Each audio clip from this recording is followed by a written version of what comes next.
নমস্কার, দি রিপোর্টে আপনাদের স্বাগত। সরকারি জমি বেআইনিভাবে দখল বরদাস্ত করা হবে না। রাজ্যের মুখ্যমন্ত্রীর কড়া হুঁশিয়ারিকে উপেক্ষা করে এবার খোদ সরকারি জায়গায় বেআইনিভাবে তৈরি হচ্ছে শাসক দল তৃণমূলেরই দলীয় কার্যালয়।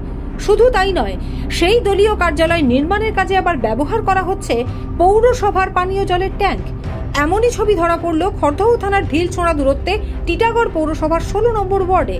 সেখানে গিয়ে দেখা গেল খড়দহে বিটি রোডের ধারে সরকারি জায়গাতেই বেআইনিভাবে তৈরি হচ্ছে তৃণমূল কংগ্রেসের দলীয় কার্যালয়। আর সেই নির্মীয়মান কার্যালয়ের পাশেই রাখা আছে টিটাগড় পৌরসভার পানীয় জলের ট্যাঙ্ক। সেই জল দিয়েই হচ্ছে নির্মাণ কাজ। এ বিষয়ে টিটাগড় পৌরসভার কাউন্সিলর বিকাশ সিং এর সঙ্গে কথা বলা হলে তিনি পাল্টা পানিহাটিতে বিটি রোডের ওপর তৈরি বিজেপির পার্টি অফিস নিয়ে প্রশ্ন তোলেন। প্রথমেই বলি কি এটা নতুন না, এটা অনেক দিন ধরে পার্টি অফিস। আগে দরমার ছিল, ওটাকে রিকনস্ট্রাকশন করা হচ্ছে, ভালোভাবে বানানো হচ্ছে। বলা হচ্ছে যে খালের উপরে এরকম নির্মাণ, যেটা অবৈধ সম্পূর্ণভাবে। না, ওটা আপনারাও দেখতে পারবেন, এখানে যদি ক্যামেরা আপনি ঘুরিয়ে দেখেন কোনো খালের উপর না, খালটা পাশে আছে। খালের পাশে আমাদের মিউনিসিপ্যালিটি কিছু ছোটো জায়গা ছিল, তখনই আমরা 2014-তে আমরা দরমার পার্টি অফিসটা একটা করেছিলাম। তখন আমি তৃণমূল ছাত্র পরিষদ করতাম, ওইখানে হয়েছিল। এখন ওইটাকে আমরা রিকনস্ট্রাকশন করে ভালোভাবে করছি। আর এটা যারা অভিযোগ দিচ্ছে তাদেরকে বলি যে বিজেপি পার্টি অফিস দেখবেন পানিহাটিতে আছে, অন বিটি রোড। তো ওইটা কি রাস্তা উপরে আছে না কার নামে রেজিস্ট্রি আছে ওই জায়গাটা, আমি আপনাদের মাধ্যমে ওদের থেকে জিজ্ঞেস করছি যে ওই যে পানিহাটি যে বিজেপি অফিসটা আছে ওই কার জমি আছে, কার নাম? পানিহাটি বিটি রোডের উপরে। হ্যাঁ, ওখানে বিজেপির যে পার্টি অফিসটা আছে ওইটা কার নামে জমিটা আছে এটা আপনাদের মাধ্যমে আমি জানতে চাই। ঘটনাটি নিয়ে কথা বলা হয়েছিল বিজেপির যুবনেতা জয় সাহার সাথেও। তিনি কি জানালেন শুনুন। টিটাগড় পৌরসভার কাউন্সিলর বিকাশ সিং নিজে খোদ যদি সরকারি জায়গা দখল করে পার্টি অফিস বানানোর জন্য বিল্ডিং বানায়, তাহলে তো রক্ষকই ভক্ষকের কাজ করছে।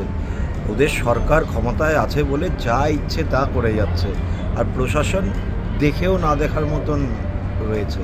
ওই জায়গাটা তো খড়দা পুলিশ স্টেশনের একদম গা ঘেঁষা জায়গা। পৌরসভা থেকেও কি করে কিছু অ্যাকশন নিচ্ছে না আমার জানা। এরপরেই বেআইনিভাবে দলীয় কার্যালয় নির্মাণের কাজে পৌরসভার পানীয় জল ব্যবহার করার বিষয়ে খোদ টিটাগড় পৌরসভার পৌরপ্রধান কমলেশ সাউয়ের সাথে ফোনে যোগাযোগ করেন আমাদের প্রতিনিধি রাজা দে। এ বিষয়ে দ্রুত পদক্ষেপের আশ্বাস দিয়ে তিনি কি জানালেন শুনুন। হ্যালো, আপনি টিটাগড় পৌরসভার চেয়ারম্যান কমলেশ সাউ বলছেন? বলছি আপনাদের টিটাগড় পৌরসভার 16 নম্বর ওয়ার্ড, সেখানে বিটি রোডের ওপরে আপনাদের পৌরসভার গাড়ি, জলের গাড়ি, সেই জল দিয়ে কার্যালয় তৈরির কাজ হচ্ছে। এটা কি আপনাদের পারমিশন আছে যে পৌরসভার জল দিয়ে কাজ হবে? এটা হয় নাকি কোনো পৌরসভা জল দিয়ে কোনো করবে, কনস্ট্রাকশন কাজ করবে? আচ্ছা, আমি কই নিয়েছি, ওটা বুকিং হয়েছিল। খাওয়ার জলের জন্য আমরা জল দিচ্ছি, বুকিং করে নিয়ে যায়। এবার কি প্রয়োজনে ওরা ইউজ করছে সেটা তো পৌরসভা দেখতে যায় না। আচ্ছা আচ্ছা, ঠিক আছে। এবার আপনার মাধ্যমে যখন আমরা জানলাম, এরা জিজ্ঞাসা করছিল। আচ্ছা, এরপর আমরা জানলাম, ডিপার্টমেন্টকে পাঠিয়েছি। ডিপার্টমেন্ট দেখে আমাদের কালকে আপনারা আসুন, কালকে বসে কথা বলছি। আচ্ছা আচ্ছা, রিজেক্ট পেলাম কি একটা কিনতেছে। ঠিক আছে, ঠিক আছে, ঠিক আছে, ঠিক আছে। আচ্ছা, রাজাদের রিপোর্ট, দি রিপোর্ট। হাজার বছর পর সারা বিশ্বের তীর্থযাত্রীদের জন্য নিবেদিত সমুদ্র সৈকতে এক নতুন জগন্নাথ ধাম দীঘায় বিশ্বের পুণ্যার্থীদের সমাগমের জন্য প্রস্তুত।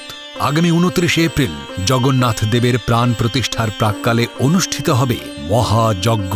আগামী 30 এপ্রিল অক্ষয় তৃতীয়ার পুণ্যতিথিতে সকল অপেক্ষার অবসান ঘটিয়ে নতুন এই মন্দিরে হবে জগন্নাথ দেবের প্রাণ প্রতিষ্ঠা। পশ্চিমবঙ্গের মাননীয় মুখ্যমন্ত্রী মমতা বন্দ্যোপাধ্যায়ের উপস্থিতিতে সঞ্চালিত হবে প্রাণ প্রতিষ্ঠার এই পুণ্য অনুষ্ঠান। ভার্চুয়াল মাধ্যমে অনুষ্ঠানগুলি দেখার জন্য লগ ইন করুন jagonnathdhamdigha.com-এ। জগন্নাথ দেবের অপার মহিমায় নবনির্মিত এই তীর্থক্ষেত্রই হোক জনমানসের মিলন ক্ষেত্র।